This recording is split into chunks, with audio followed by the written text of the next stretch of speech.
राजस्थान की सुनहरी रेत अपने अंदर हजारों राज छुपाए बैठी है। यहाँ के हर किले, हर महल, हर खंडहर की अपनी एक कहानी है। कोई कहानी वीरता की है, कोई कहानी प्रेम की है। लेकिन जैसलमेर से करीब 18 किलोमीटर दूर रेगिस्तान के गहरे सन्नाटे में एक ऐसी कहानी दफन है जो ना तो पूरी तरह वीरता की है और ना ही पूरी तरह प्रेम की। यह कहानी है स्वाभिमान की, एक ऐसे जिद्दी स्वाभिमान की जिसके लिए पूरी सभ्यता ने अपने अस्तित्व को मिटा दिया। यह कहानी है कुलधरा की, जिसे आज दुनिया सबसे डरावने और रहस्यमयी गांव में से एक मानती है। जब आप कुलधरा की सरहद में कदम रखते हैं तो हवा का रुख अचानक से बदल जाता है। दिन की तेज रोशनी में भी वहाँ एक अजीब सा भारीपन और ठंडक महसूस होता है। टूटे हुए घर, वीरान दीवारें और उजड़े हुए आंगन आज भी किसी के इंतजार में पलके बिछाए लगते हैं। करीब 200 साल गुजर चुके हैं, लेकिन आज भी ऐसा लगता है जैसे कल की ही बात हो, जब यहाँ बच्चे खेल रहे थे, औरतें पनघट से पानी ला रही थी, चौपालों पर बुजुर्गों की हंसी गूंज रही थी। फिर एक रात सब कुछ बदल गया। एक ऐसी काली रात आई जिसकी सुबह आज तक नहीं हुई। 84 गांवों में हजारों लोग हवा में गायब हो गए और अपने पीछे छोड़ गए तो बस एक श्राप जो कभी खत्म नहीं हुआ। साथ ही वो सन्नाटा जो मौत से भी बदतर बनता रहा। इस रहस्य को समझने के लिए हमें इतिहास के पन्नों को पलटना पड़ेगा।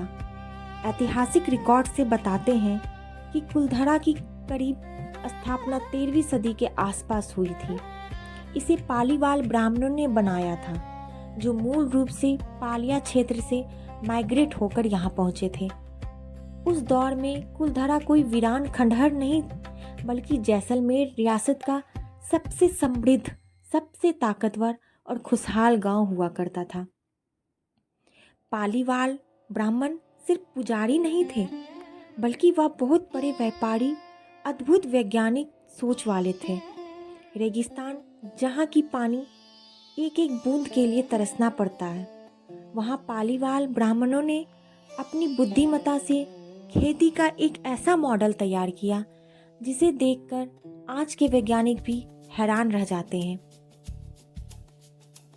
उन्होंने खड़ी तकनीक इजाद की जिससे वह बारिश की एक एक बूंद को जमा करते और रेगिस्तान की बंजर जमीन पर सोना उगाते थे। उस दौर में कुलधरा व्यापार का एक बड़ा समृद्ध केंद्र बन गया था। यहाँ के लोग अमीर थे, सुसंस्कृत थे और उनका समाज संगठित था। कुलधरा सिर्फ एक गांव नहीं था, बल्कि लोक कथाओं के अनुसार यह आसपास के 84 गांवों का मुख्यालय भी था। यहाँ के मुखिया का फैसला इन 84 गांवों के लिए पत्थर की लकीर थी। घरों की बनावट ऐसी थी कि जून की तेज गर्मी में भी घर के अंदर ठंडक ही रहती थी। यहाँ नालियों की व्यवस्था थी, हवा का प्रभाव, वास्तु का ज्ञान। यह तमाम सबूत है कि पालीवाल ब्राह्मण अपने समय से बहुत आगे थे। उनकी समृद्धि ही उनकी पहचान थी, लेकिन अफसोस कि यही समृद्धि और सुंदरता उनकी बर्बादी का कारण भी बन गई। 19वीं सदी की शुरुआत में जैसलमेर रियासत की गद्दी पर उस समय का जो राजा था, वह नाम मात्र का था। असली सत्ता और ताकत जिसके हाथ में थी, वह था रियासत का दीवान सलीम सिंह, जिसे क्रूरता के चलते कई लोग जालिम सिंह भी कहते थे। इतिहास गवाह है कि सलीम सिंह जैसा क्रूर, धूर्त और अय्याश दीवान शायद ही कोई दूसरा हुआ हो। उसे सत्ता का नशा था। वो अपनी प्रजा को कीड़े मकोड़े से ज़्यादा नहीं समझता था। इतिहासकार यह मानते हैं कि उसने जनता पर इतने टैक्स लगाए थे कि लोगों का जीना दुर्लभ हो गया था। वो अपनी क्रूरता के लिए कुख्यात था। लेकिन लोक कथाओं में जिस कहानी का सबसे ज़्यादा जिक्र मिलता है, वह है एक दिल दहला देने वाली घटना। कहा जाता है कि सलीम सिंह की नज़र कुलधरा गांव के मुखिया की जवान बेटी पर पड़ी। वो लड़की बहुत खूबसूरत थी। सलीम सिंह, जो पहले से ही अपनी अय्यासी के लिए बदनाम था, उस लड़की को देखकर अपना आपा खो बैठा। यह कोई प्रेम नहीं था, यह सन की दीवान की हवस और जिद थी। उसने सोचा कि मैं रियासत का दीवान हूँ, मुझे कौन रोक सकता है। सलीम सिंह ने गांव वालों के पास एक फरमान भिजवाया कि अगली पूर्णमासी तक उस लड़की को मेरे महल भेज दिया जाए।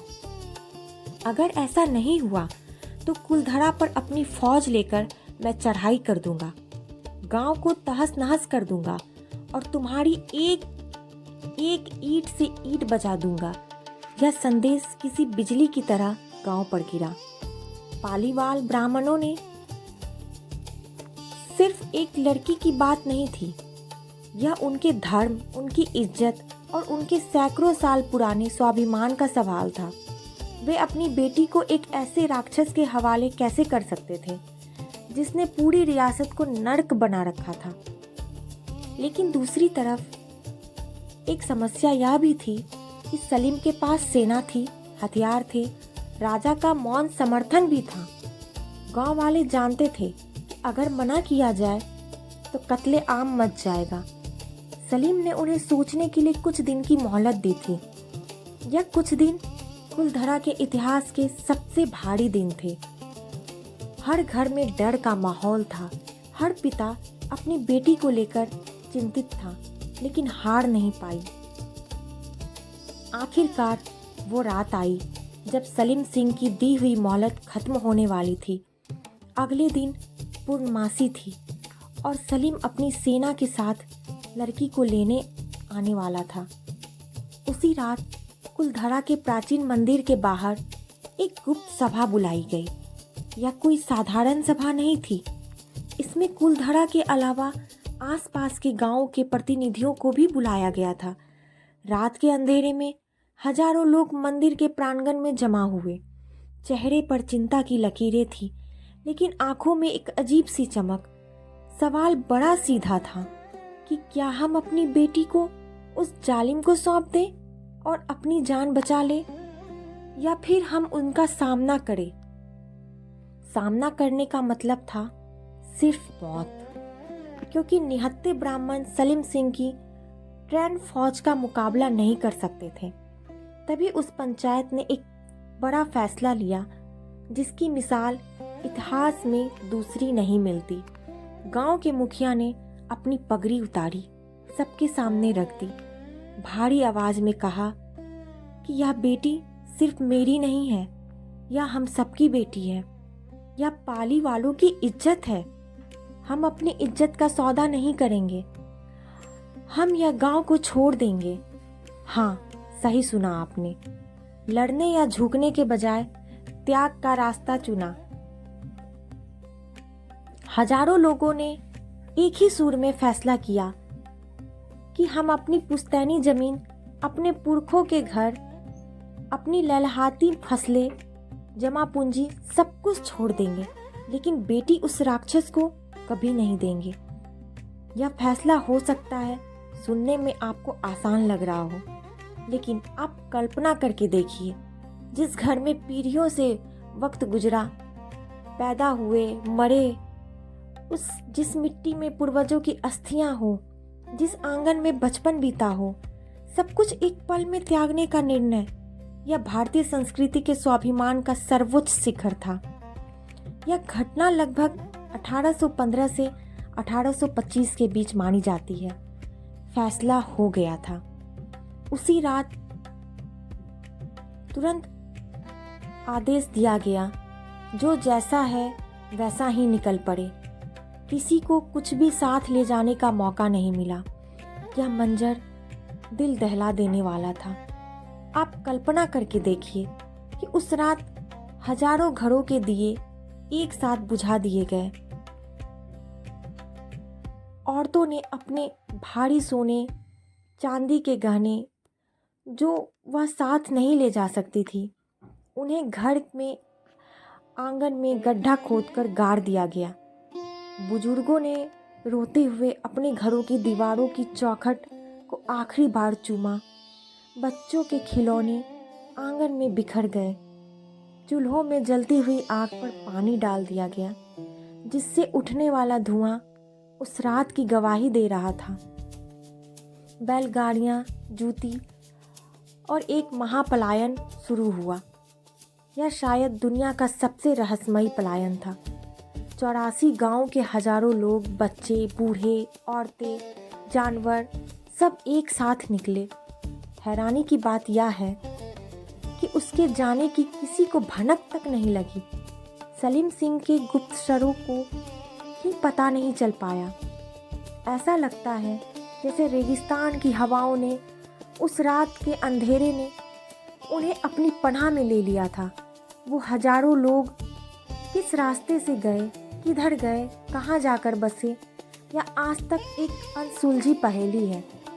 कुछ इतिहासकार यह मानते हैं कि वह जोधपुर चले गए, कुछ कहते हैं कि अलग अलग जगहों पर बिखर गए, लेकिन उस रात के बाद उन्हें कभी एक साथ नहीं देखा गया। जाते जाते उन ब्राह्मणों की आंखों में आंसू थे, लेकिन दिल में एक आग थी। पीछे मुड़कर अपने प्यारे गांव को, जो अब वीरान होने वाला था, उस दर्द और गुस्से में उनके मुंह से एक श्राप निकला। एक ऐसा श्राप जो आज भी कुलधरा की हवाओं में गूंजता है। उन्होंने कहा, जिस तरह आज हम उजड़ रहे हैं, उसी तरह यह गांव हमेशा उजड़ा रहेगा। आज के बाद कोई भी यहाँ बस नहीं पाएगा। जो यहाँ रहने की कोशिश करेगा वह बर्बाद हो जाएगा। उनका श्राप इतना शक्तिशाली था कि अगले दिन सलीम सिंह जब अपनी फौज लेकर पहुंचा तो गांव में सन्नाटा मिला। खाली घर, खुली हुई खिड़कियां, उड़ती हुई धूप, ना कोई इंसान, ना परिंदा। सलीम का घमंड चूर चूर हो गया। ना लड़की मिली, ना प्रजा। उसे मिली तो बस एक वीरान रियासत और ब्राह्मणों का श्राप। अब यहाँ एक सवाल उठता है जो इतिहासकार और तर्कवादी अक्सर पूछते हैं कि क्या यह वाकई में श्राप था? कुछ इतिहासकार यह मानते हैं कि सलीम द्वारा बढ़ाए गए भारी भरकम टैक्स और पानी की किल्लत के चलते गांव वालों को गांव छोड़ना पड़ा। आईआईटी खड़गपुर की 2017 की कस्टडी भी यह इशारा करती है कि शायद उस समय किसी बड़े अर्थक्वेक ने इस घरों को नुकसान पहुंचाया। यह तर्क सुनने में सही लगता है, लेकिन जब आप गहराई में जाते हैं तो पानी वाली थ्योरी पर सवाल उठते हैं। पानी की कमी एक दिन या एक रात में नहीं होती। यह बहुत धीमी प्रक्रिया है। अगर सूखा पड़ता तो लोग धीरे धीरे पलायन करते।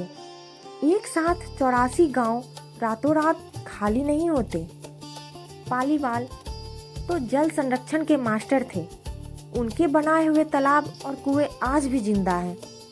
दूसरी बात यह है कि जब लोग पानी की कमी से जाते तो अपने घरों को उजाड़ कर नहीं जाते, वे वापस आने की उम्मीद रखते।